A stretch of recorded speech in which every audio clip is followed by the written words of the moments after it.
अस्सलाम वालेकुम everyone, welcome to नसीब कोड स्टूडियो, जहां आप सीखते हैं आईटी एंड सीएस के स्किल्स बिल्कुल इजी एंड प्रैक्टिकल वे में। जब भी हम किसी भी सॉफ्टवेयर में अपना कीमती टाइम सबसे ज़्यादा स्पेंड कर रहे होते तो वहाँ हमें टाइम बचत करने के लिए उस प्रोग्राम और सॉफ्टवेयर की शॉर्टकट कीज सीखना चाहिए। वीएस कोड के इस वीडियो में हम वीएस कोड के 30+ एसेंशियल और मोस्ट इंपॉर्टेंट शॉर्टकट कीज जो कि हर किसी को पता होना चाहिए वो सीखने वाले, और सिर्फ इतना ही नहीं, हम ये भी देखने वाले कि आप और बाकी की जो शॉर्टकट कीज है वीएस कोड की वो कहाँ से फाइंड कर सकते हो और खुद की शॉर्टकट कीज कैसे क्रिएट कर सकते हो। तो अगर आप कोडिंग स्पीड को सुपर फास्ट करना चाहते हो तो ये आपके लिए एक परफेक्ट वीडियो होगी। नेक्स्ट यहाँ पे शॉर्टकट कीज की बात करते हैं जिसके थ्रू हम कम टाइम में ज़्यादा कोड कर पाएंगे वीएस कोड के इनसाइड। तो यहाँ पे H2 एलिमेंट आ रहा होगा, इसे हमने डाउन शिफ्ट करना है तो Alt plus down arrow.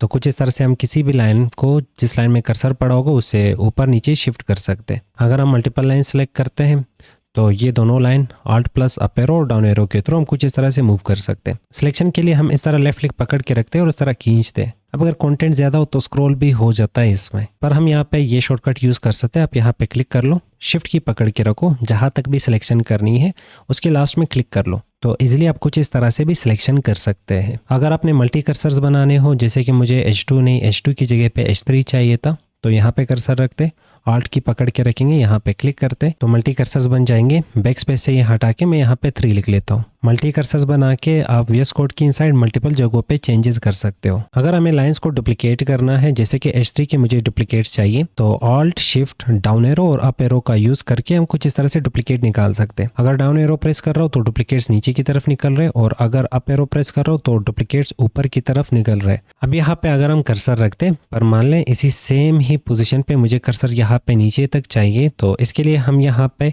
Alt के साथ कंबाइन कर सकते हैं कंट्रोल की को। तो कंट्रोल Alt डाउन एरो, कुछ इस टाइप के हम मल्टीपल कर्सर सेम पोजीशन पे बना सकते हैं। और अगर आपको नीचे की तरफ से ऊपर की तरफ कर्सर बनाने हो तो यहाँ पे कर्सर रख के कंट्रोल Alt अप एरो, और सेम पोजीशन पे आप कुछ इस तरह से ऊपर की तरफ कर्सर बना सकते हो। एलिमेंट को रिनेम करने के लिए हम F2 की का यूज़ कर सकते हैं, तो आप अपने कीबोर्ड से F2 की प्रेस कर लें, और यहाँ पे मान लें मुझे H2 चाहिए था, तो इसे ख़त्म करके H2 लिखते हैं, इंटर करेंगे तो ये वाला एलिमेंट यहाँ पे रिनेम हो चुका है। और अगर हमें कोई भी लाइन कमेंट में कन्वर्ट करना है और उसे ब्राउज़र के ऊपर नहीं दिखाना पर कोड में होना चाहिए, तो कंट्रोल/, इससे आप कमेंट्स को टॉगल कर सकते हो। अगर हम यहाँ पे एक वर्ड सेलेक्ट करते हैं और कुछ इस टाइप के सिमिलर वर्ड्स बाकी भी सिलेक्ट करने हैं, तो हम अपने कीबोर्ड से Ctrl+D प्रेस कर सकते हैं। और अगर आप सभी को एक साथ सेलेक्ट करना चाहते हो, वेबसाइट के ऊपर जितने भी इस टाइप के वर्ड्स हैं उन सबको एक साथ ही सेलेक्ट करना है। जैसे कि यहाँ पे कुछ एलिमेंट्स को हम नीचे भेज देते हैं पैराग्राफ से, और यहाँ पे एक हेडिंग हमने सेलेक्ट कर लिया, इस टाइप के बाकी सारे वर्ड्स हमने सेलेक्ट करने हैं, तो हम अपने कीबोर्ड से Ctrl+F2 की प्रेस कर सकते हैं। तो जहाँ जहाँ पे भी इस टाइप के वर्ड्स थे वो सारे सेलेक्ट हो गए।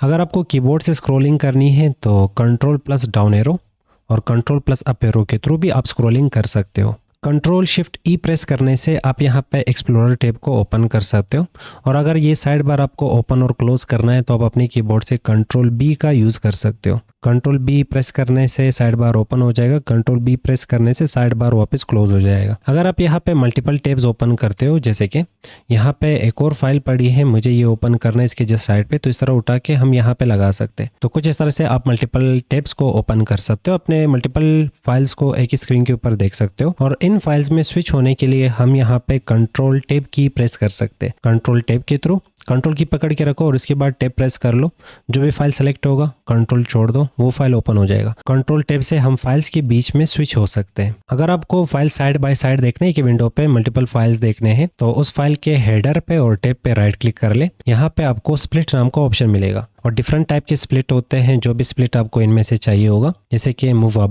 अबव सेलेक्ट करने से कोडिंग वाला टैब और कोडिंग वाला फाइल ऊपर चला गया, और जो दूसरा फाइल था वो यहाँ पे नीचे आ चुका है। फिलहाल इसे यहाँ से क्लोज करते हैं, वहाँ पे इसे यहाँ पे क्लिक करके यहाँ पे इसे रखते, वापस यहाँ पे फाइल पे राइट क्लिक करते हैं तो स्प्लिट के डिफरेंट टाइप के ऑप्शंस आपको मिल जाएंगे, इनको आप ट्राई कर लेना। फिलहाल ये फर्स्ट वाला ऑप्शन हम चूज़ करते हैं, स्प्लिट राइट। इसका मतलब जिस विंडो पे हम राइट क्लिक करके स्प्लिट राइट चूज़ कर रहे हैं वो विंडो यहाँ पे राइट साइड पे ओपन हो जाएगा। पर हमें ये वाला फाइल और डॉक्यूमेंट यहाँ पे वापस नहीं देखना, तो दूसरे फाइल को हम यहाँ पे कुछ इस तरह से सिलेक्ट करके ड्रैग एंड ड्रॉप कर सकते हैं यहाँ पे, और ये वाली फाइल यहाँ से क्लोज करेंगे। तो हम मल्टीपल फाइल्स को स्प्लिट का यूज़ करके एक ही विंडो के ऊपर देख सकते हैं। अगर आपको किसी स्पेसिफिक लाइन पे जंप करना हो तो कंट्रोल जी, हम यहाँ पे सर्च करते हैं लाइन नंबर 13 पे हमें जंप कराया जाए, एंटर करेंगे तो हमारा कर्सर लाइन नंबर 13 पे आ जाएगा। एक्सटेंशन टैब को ओपन करने के लिए कंट्रोल शिफ्ट एक्स आप प्रेस कर सकते हो, इससे एक्सटेंशन टैब ओपन हो जाएगा। कीबोर्ड से अगर आप कंट्रोल की पकड़ के रखते हैं और इसके बाद इक्वल की प्रेस करते तो इससे विंडो के जितनी भी ऑप्शन होंगे, VS कोड में जितनी भी ऑप्शंस आपको दिख रहे हैं वो जूम इन हो रहे होते, और अगर आप कंट्रोल के साथ माइनस प्रेस करते तो ये कुछ इस तरह से जूम आउट हो रहे होते। और कंट्रोल के साथ माउस का व्हीलर अगर आप घुमाते तो जो कंटेंट एरिया, वर्किंग एरिया होता है उसे आप जूम इन और जूम आउट कर सकते। अगर आपके यहाँ जूम इन और जूम आउट नहीं हो रहा तो इसके लिए आप मैनेज की तरफ चले जाए और यहाँ पे इनेबल करना होगा आपको एक सेटिंग, और सेटिंग के लिए आप सर्च करेंगे mouse wheel zoom. Mouse wheel zoom को आपने यहाँ से चेक कर लेना है। चेक करने के बाद आप भी कंट्रोल के साथ माउस व्हीलर घुमा के जूम इन और जूम आउट कर सकते हैं। अगर हम लाइन के बीच में मौजूद है और लाइन के बीच से कर्सर नेक्स्ट लाइन और न्यू लाइन में शिफ्ट करना है तो कंट्रोल के साथ हम इंटर की प्रेस कर सकते हैं। कंट्रोल इंटर से आप लाइन के बीच में से कर्सर निकाल के नेक्स्ट लाइन और न्यू लाइन में शिफ्ट कर सकते हैं। अगर आपको फाइल्स ओपन करने हैं या तो फाइल सर्च करने हैं तो कंट्रोल के साथ आप पी की प्रेस कर ले। कंट्रोल पी से आप यहाँ पे फाइल्स को सर्च कर सकते हो और फाइल्स को फाइंड करके ओपन कर सकते हो। नया फाइल क्रिएट करना है तो कंट्रोल की पकड़ के रखे एन प्रेस कर ले। कंट्रोल एन से हमें एक नया फाइल क्रिएट होके मिल जाएगा। और अगर आपको नया विंडो क्रिएट करना है तो कंट्रोल शिफ्ट एन की हमने प्रेस करना होगा। कंट्रोल के साथ शिफ्ट भी आपने इस दफ़ा कंबाइन करना है, एन प्रेस करोगे तो आपको एक फ्रेश विंडो मिल जाएगी VS कोड का। अगर आपने किसी भी लाइन को डिलीट करना है तो हम माउस अगर यूज़ नहीं करना चाहते तो लाइन के बीच में या कहीं पे भी आप कर्सर रखो, अपने कीबोर्ड से कंट्रोल शिफ्ट और इसके बाद के प्रेस करोगे तो जिस लाइन में भी कर्सर होगा वो लाइन डिलीट हो जाएगी। कोड को अगर आपने फॉर्मेट करना है, जैसे कि हम यहाँ पे कोड को कुछ ख़राब करते, कोड की फॉर्मेटिंग ख़राब करते। अब कोड को अगर हमें फॉर्मेट करना है तो शिफ्ट आल्ट, आपने शिफ्ट और आल्ट की पकड़ के रखना है। इसके बाद F प्रेस करोगे तो शिफ्ट आल्ट F से आप कोड को फॉर्मेट कर सकते हो और रीडेबल बना सकते हो। अगर कोडिंग में किसी स्पेसिफिक एलिमेंट, वर्ड, टैग को आपने फाइंड करना है तो कंट्रोल F की आप प्रेस कर ले और यहाँ पे आप सर्च कर सकते हो किसी भी स्पेसिफिक वर्ड के लिए। और अगर आपको प्रोजेक्ट में सर्च करना है तो कंट्रोल शिफ्ट और इसके बाद F की आप प्रेस करेंगे, आपको यहाँ पे ये सर्च बार मिल जाएगा और यही सर्च बार आपके प्रोजेक्ट के मल्टीपल फाइल्स में से कुछ भी फाइंड करने के लिए हम यहाँ पे सर्चिंग कर सकते हैं। प्रोग्रामिंग में हम टर्मिनल का बहुत ज़्यादा यूज़ करते हैं, तो अगर हमें टर्मिनल को ओपन करना है तो कंट्रोल शिफ्ट और इसके बाद यहाँ पे 1 से जस्ट पहले आपको बैकटिक वाली की मिल जाती है, आपने इस पर क्लिक करना है तो इससे ये आपको टर्मिनल ओपन करके दे देगा।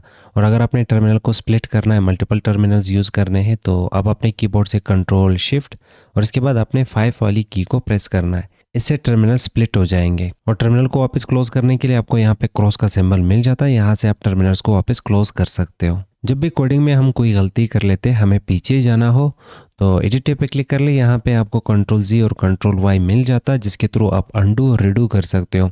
इसके अलावा यहाँ पे कंट्रोल एक्स से आप कोड को कट कर सकते हो, कंट्रोल सी से कॉपी कर सकते हो और पेस्ट कंट्रोल वी के थ्रू हम परफॉर्म कर सकते हैं। और अगर आपको रिप्लेस करना है तो रिप्लेस के लिए भी शॉर्टकट की है, तो कुछ शॉर्टकट कीज आपको यहाँ पे मिल जाते हैं, आप यहाँ से इनको रीड कर लेना। फिलहाल अगर हम गलती कर लेते हैं और हमें पीछे जाना हो तो कंट्रोल जेड से हम अपने कोड में पीछे जा सकते हैं। और अगर कुछ ज़्यादा ही हम पीछे चले जाते हैं, हमें वापस आगे आना हो तो कंट्रोल वाई से हम वापस कोड में आगे आ सकते हैं। और अगर VS कोड में आपको सिलेक्शंस का मास्टर बनना तो ये सिलेक्शन वाली टैब आप चेकआउट कर ले, इसमें आपको डिफरेंट टाइप के सिलेक्शंस के शॉर्टकट कीज मिल जाएंगे। कोड को अगर आपने सेव करना है तो कंट्रोल एस से आप कोड को सेव कर सकते हो। और अगर आप चाहते हैं कि आपका कोड खुद ब खुद सेव हो, ऑटोमेटिकली सेव हो, तो फाइल पे क्लिक करके आप यहाँ से ये चेक लगा लें। चेक लगाने के बाद जब आप कोड में चेंजेस करोगे ये ऑटोमेटिकली आपके फाइल को सेव कर रहा होता है। अगर आपने VS कोड को फुल स्क्रीन करना है, आपको ये टैब्स वगैरह नहीं देखना, तो इसके लिए आप अपनी कीबोर्ड से F11 की प्रेस कर सकते हो। F11 से VS कोड फुल स्क्रीन हो जाएगा। अगर हमें VS कोड को वापस फुल स्क्रीन से हटाना हो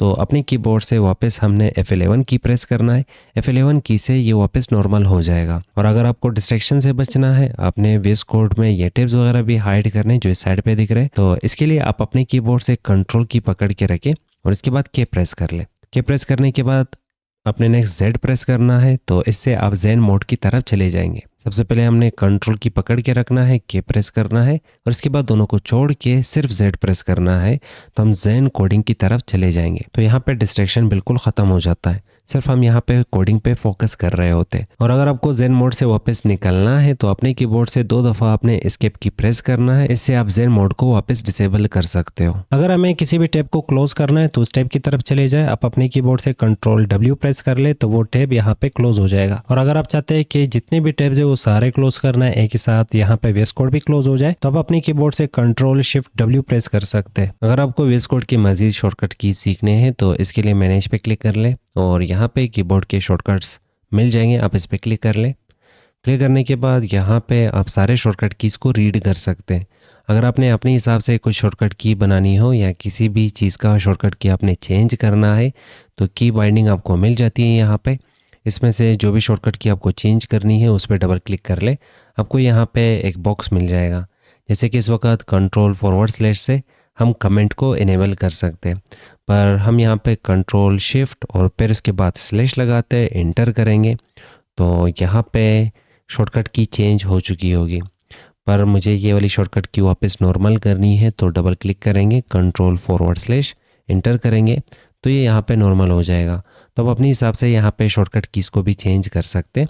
अगर आपको सिर्फ इम्पोर्टेंट शॉर्टकट कीज़ ही सीखने हैं तो इसके लिए ये वाला जो साइट है इसे आप विजिट कर सकते हैं। इसे विजिट करने के लिए आपको डिस्क्रिप्शन में लिंक मिल जाएगा, या तो आप सिंपल सर्च कर ले VS कोड शॉर्टकट्स, तो यहाँ पे फर्स्ट लिंक आपको मिल जाएगा। इस पर क्लिक करने से आपको VS कोड के जितनी भी शॉर्टकट कीज़ होंगे उन सब की यहाँ पे PDF मिल जाएगा और इस PDF को आप यहाँ से डाउनलोड कर सकते हो और यहाँ से भी VS कोड की जो शॉर्टकट कीज़ है वो आप रीड कर सकते हो और सीख सकते हैं। अगर आप एक स्क्रीन के ऊपर 2 विंडोज़ को या मल्टीपल विंडोज़ को साइड बाय साइड सेट करना चाहते हैं तो आप अपने कीबोर्ड से विंडो की पकड़ के रखें, विंडो को ओपन करके रखना है, विंडो की पकड़ के रखना है, उसके बाद लेफ्ट एरो, तो विंडो लेफ्ट एरो से ये वाली जो विंडो है वो लेफ्ट साइड पे सेट हो चुकी है। इसके बाद ये वाली जो विंडो है इसे हम कुछ इस तरह से छोटा कर सकते हैं, एक दफ़ा छोटा कर ले कुछ इस टाइप का, और आराम से आप ये वाली विंडो इस तरह साइड पे लगा सकते हैं।